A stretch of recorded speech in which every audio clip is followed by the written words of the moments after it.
दोस्तों, कुंभ मेला हिंदुओं की आस्था का सबसे बड़ा केंद्र है, जहां पवित्र नदी में डुबकी लगाने के लिए लाखों हिंदू एक जगह पर एकत्रित होते हैं। पारंपरिक रूप से भारत में 4 जगहों पर कुंभ मेले का आयोजन किया जाता है।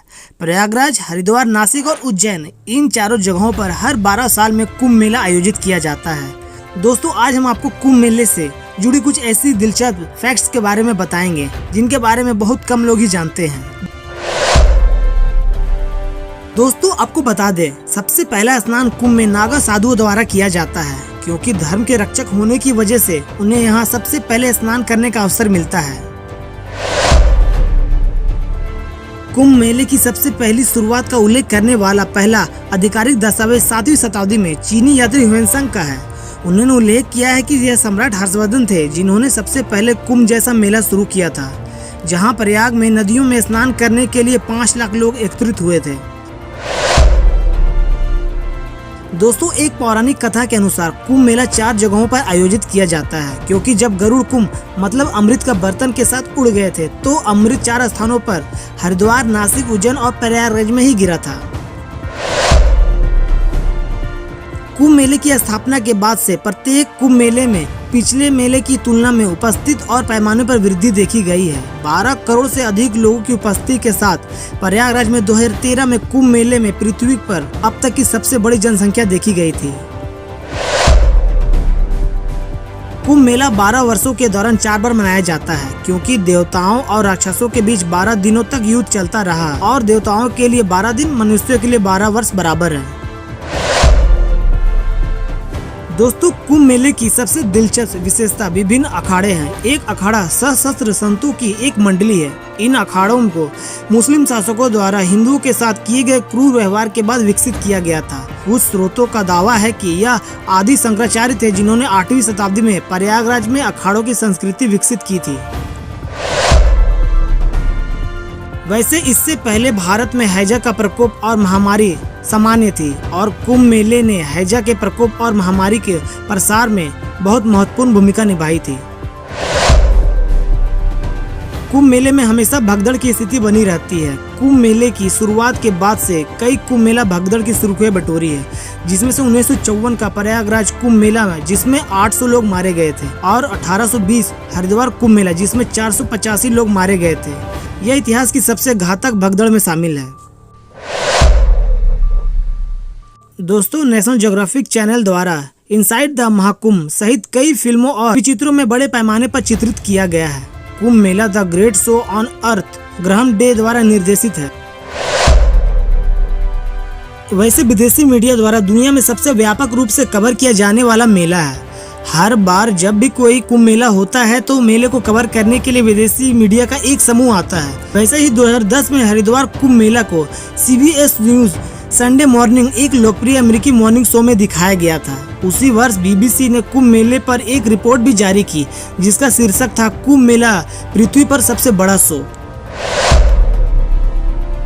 दोस्तों, कुंभ मेले के दौरान कोई भी नागा साधु बन सकता है। प्रत्येक कुंभ मेले के दौरान नए सदस्यों के लिए अनुष्ठान होता है। नागा साधु बनने के लिए एक दीक्षा लेनी पड़ती है, लेकिन इसके लिए विभिन्न आयु के वर्ग के हजारों लोग कुंभ मेले में शामिल होते हैं।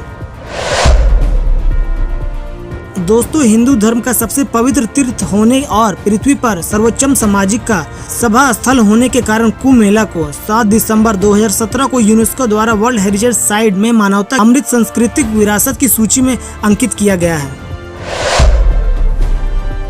दोस्तों, पृथ्वी पर सबसे बड़ी सार्वजनिक सभा देखने के अलावा प्रयाग में त्रिवेणी संगम भी हजारों प्रवासी पक्षियों साइबेरियन गल्स को आकर्षित करता है। यह पक्षी साइबेरिया से अफगानिस्तान, मंगोलिया और तिब्बत होते हुए हिमालय के ऊंचे पहाड़ों को पार करते हुए हजारों किलोमीटर की दूरी तय करते हैं। ये प्रवासी पक्षी अक्टूबर में यहाँ पहुँचने लगते हैं और मार्च के अंत तक वापस उड़ जाते हैं। दोस्तों, एक ऐसे देश में जहां बेरोजगारी अभी भी बड़ी समस्या है, कुंभ मेला कई लोगों को कमाई का एक अस्थायी स्रोत देता है। कुंभ मेला 2013 के अनुमानों से पता चलता है कि इस आयोजन के दौरान लगभग 6,50,000 रोजगार सृजित हुए थे। कुल 12,000 करोड़ रुपए की कमाई भी हुई थी। यह बहुत खुशी की बात है। दोस्तों, आश्चर्य की बात यह है कि कुंभ मेले की तैयारी 6 महीने पहले से की जाती है, ताकि मेले में आए सभी तीर्थयात्रियों की जरूरत पूरा किया जा सके। दोस्तों, कलश को कुंभ कहा जाता है। कुंभ का अर्थ होता है घड़ा। इस पर्व का संबंध समुद्र मंथन के दौरान अंत में निकलने वाले अमृत कलश से जुड़ा हुआ है। और दोस्तों, कुंभ मेला अपनी भीड़ की वजह से अंतरिक्ष से भी देखा जा सकता है। दोस्तों, कुंभ मेले का इतिहास कम से कम 850 साल पुराना है। कुछ दस्तावेज तो ये भी बताते हैं कि कुंभ मेला 525 BC में शुरू हुआ था। कुंभ मेले के आयोजन को लेकर विद्वानों में अनेक भांति वैदिक और पारंपरिक काल में कुंभ तथा अर्धकुंभ स्नान में आज भी प्रासंगिक व्यवस्था का स्वरूप नहीं है। दोस्तों, वैज्ञानिक के अनुसार यह मेला मकर संक्रांति के दिन प्रारंभ होता है, जब सूर्य और चंद्रमा वृश्चिक राशि और बृहस्पति मेष राशि में प्रवेश करते हैं। मकर संक्रांति के होने वाले इस योग को कुंभ स्नान योग कहते हैं और इस दिन का विशेष मांगलिक माना जाता है, क्योंकि यह माना जाता है कि इस दिन पृथ्वी के उच्च लोक के द्वार इस दिन खुलते हैं और इस प्रकार इस दिन स्नान करने से आत्मा को उच्च लोक की प्राप्ति होती है। यहाँ स्नान करना साक्षात स्वर्ग का दर्शन माना जाता है। दोस्तों, कोरोना काल में कुंभ मेला हुआ था। उस समय सोशल डिस्टेंसिंग का पालन नहीं किया गया था, जिसके कारण कई संतों ने अपनी जान गंवाई थी। साथ ही कई साधु संत कोरोना संक्रमित हुए। यहाँ से लेकर देश के दूसरे हिस्सों में गए साधु संतों ने कोरोना का संक्रमण फैलाया। वैसे दोस्तों, कुंभ के मेले के बारे में यह फैक्ट्स आप लोगों को कैसी लगी, इसके बारे में आप लोगों की क्या राय है कमेंट सेक्शन में जरूर बताएं। और वीडियो कैसा लगा, अगर वीडियो अच्छा लगा तो वीडियो को लाइक करें, ज्यादा से ज्यादा अपने दोस्तों और अपने परिवारों को शेयर करें, ताकि मैं आप लोगों के लिए ऐसी वीडियो और ला सकूं। और ऐसी इन्फॉर्मेटिव वीडियो के लिए हमारे चैनल को जरूर सब्सक्राइब करें। मिलते हैं अगले वीडियो में, तब तक के लिए जय हिंद, वंदे मातरम।